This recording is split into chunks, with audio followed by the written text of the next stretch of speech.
Every single day, 200,000 people squeeze into trains and ride through a pair of tunnels buried beneath the Hudson River. They carry workers, students, doctors, the beating pulse of the busiest rail corridor in the United States. The Northeast Corridor, the economic artery connecting Washington, D.C., Philadelphia, New York, and Boston. A strip of track that generates 20% of America's entire GDP. But underneath that river, the two tunnels those 200,000 people depend on every single day were built in 1910.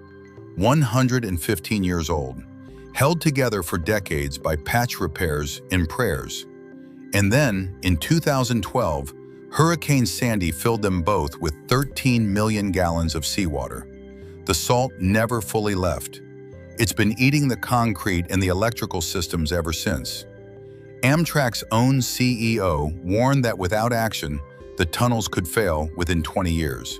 That was 2014. So America did what America does. It argued about it for a decade. It killed the funding. It started over. It argued some more.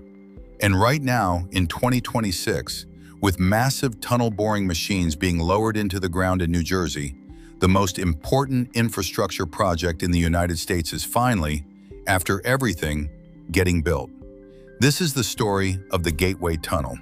To understand why the Gateway Tunnel matters so much, you need to understand what's underneath the Hudson River right now. The North River tunnels, just two single-track tubes, are the only direct rail connection between New Jersey and Manhattan. 2 tracks, that's it, for the entire region. Any train from Washington, Baltimore, Philadelphia, or anywhere else west and south of the Hudson that wants to reach Penn Station goes through those 2 tubes. On a peak morning, 450 trains pass through these tunnels in a single day. They were designed for maybe a third of that traffic, and they were built by hand. Workers inside giant steel cylinders, digging by hand, installing cast iron rings, one at a time. That engineering was remarkable for its era, but that era ended over a century ago. Today, the tunnels suffer from cracking concrete, excessive water infiltration, a sinking floor in places, and electrical systems that were badly corroded by Hurricane Sandy's saltwater surge. In 2015, those corroded cables exploded, shutting down sections of the Northeast Corridor for weeks, stranding commuters across 3 states. And that was a relatively minor incident compared to what could happen. The U.S. Department of Transportation has been direct about the stakes. If one of the 2 tubes is forced to close for emergency repairs, which is a real possibility, train service through the tunnel would drop by 75%. Not slow down, drop by 75%. Think about what that means. The commuters who can't get on a train don't just disappear. They pile into cars and buses. The Lincoln Tunnel, the Holland Tunnel, the George Washington Bridge, already some of the most congested corridors in the world, would be overwhelmed. The economic damage from even a temporary shutdown has been estimated at $16 billion.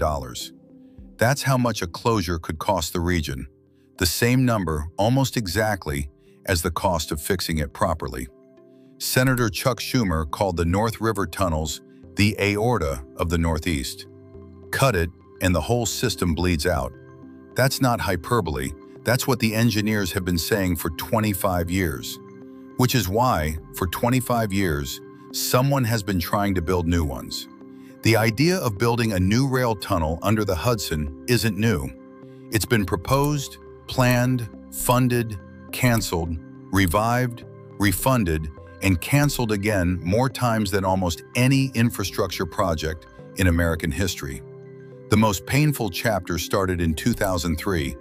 A project called Access to the Region's Core, ARC, was designed to build a new tunnel deep under the Hudson and into a brand new underground station beneath Macy's. It was budgeted at $8.7 billion. By 2009, it had broken ground. Work was underway.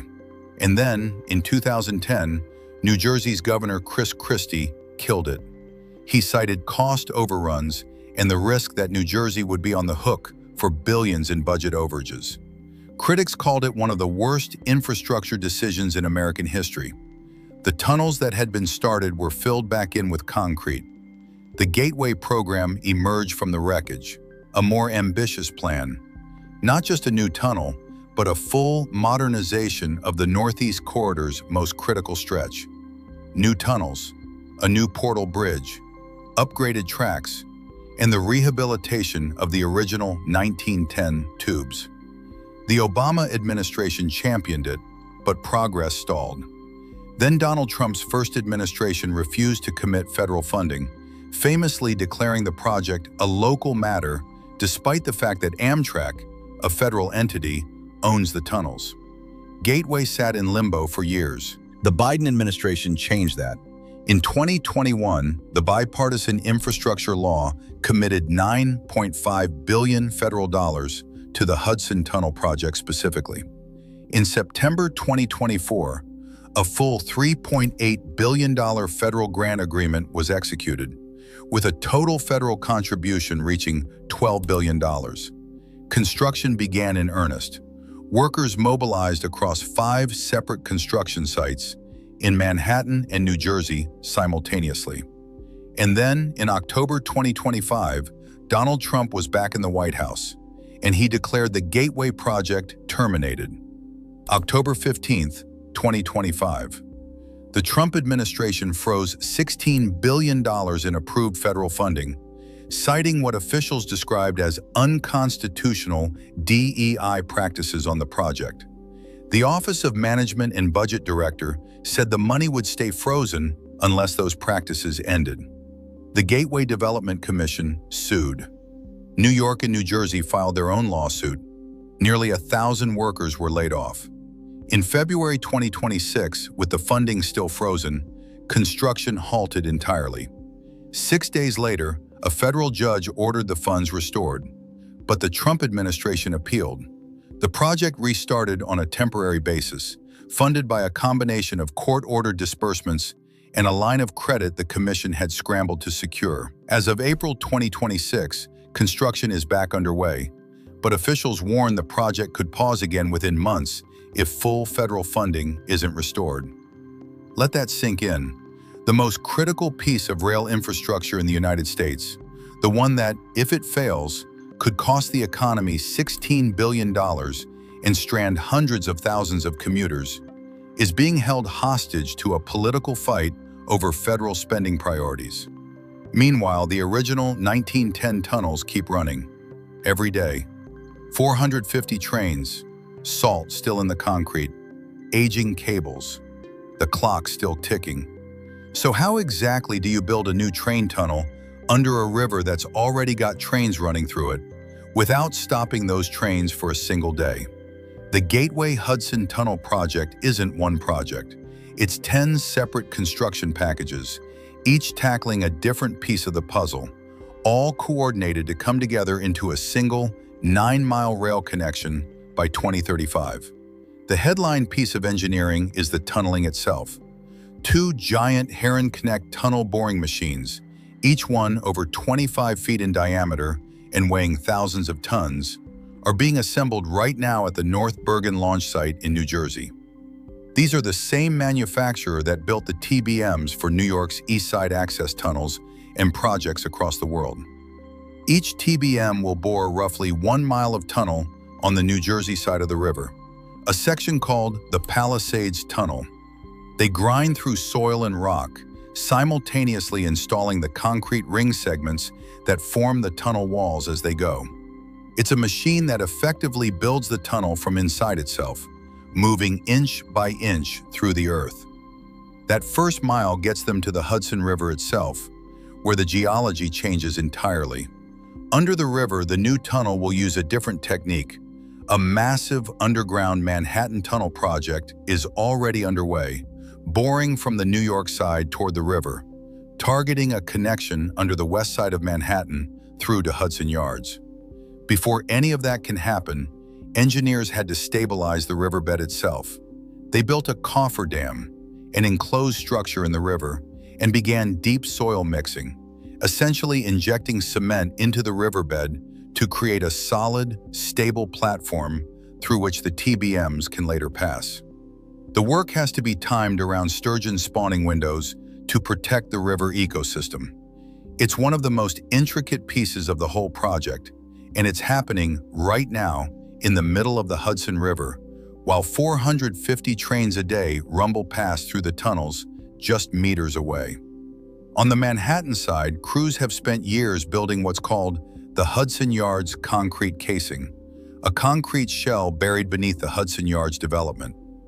This shell preserves the underground right-of-way for the new tunnel to eventually connect to Penn Station. Building it meant working directly beneath one of New York's biggest real estate developments, coordinating with developers, utilities, and active rail lines, all at once. As of early 2026, that section is more than 50% complete. 7,300 cubic yards of concrete have been poured.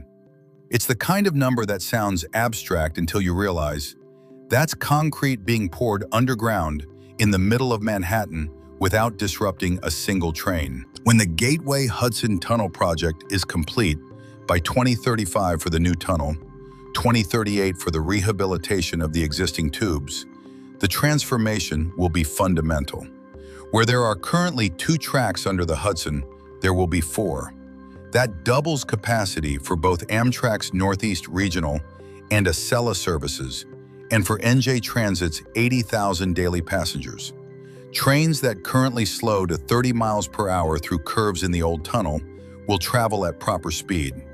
The bottleneck that slows the entire Northeast corridor, from Washington to Boston, will finally be resolved. And critically, when one tunnel needs maintenance, trains can be diverted to the other. For the first time in over a century, the system won't be balanced on a knife's edge. The economic projections are staggering. The project is expected to support 95,000 jobs during construction and generate $19.6 billion in economic activity. The 200,000 passengers who use the crossing every day will gain reliable, on-time service. And the region that produces 20% of America's GDP will have the infrastructure it needs to keep growing. But perhaps the most important number isn't a jobs figure or an economic projection. It's this: the cost of doing nothing. If the existing tunnels fail before a new one is built, and the engineers say it's a matter of when, not if, the economic damage to the region would be $16 billion, almost exactly what the fix costs. The math was never complicated. The politics were. The North River tunnels were built in an era when Theodore Roosevelt was in the White House, when the Panama Canal was under construction, when the world's tallest building was the Flatiron. And they've been running ever since, through 2 world wars, a depression, 9/11, a pandemic, Hurricane Sandy. 115 years of uninterrupted service. That durability is extraordinary, but it was never meant to last this long. And the 200,000 people who depend on these tunnels every single day deserve infrastructure built for the next century, not the last one. Right now, tunnel boring machines are being lowered into the ground in New Jersey.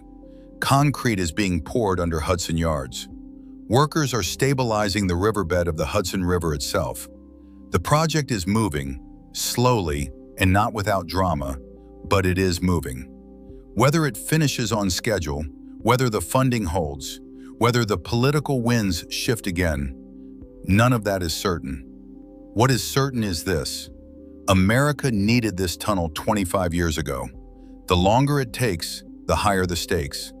This is the Gateway Tunnel, the most important infrastructure project in the United States, and it's finally being built.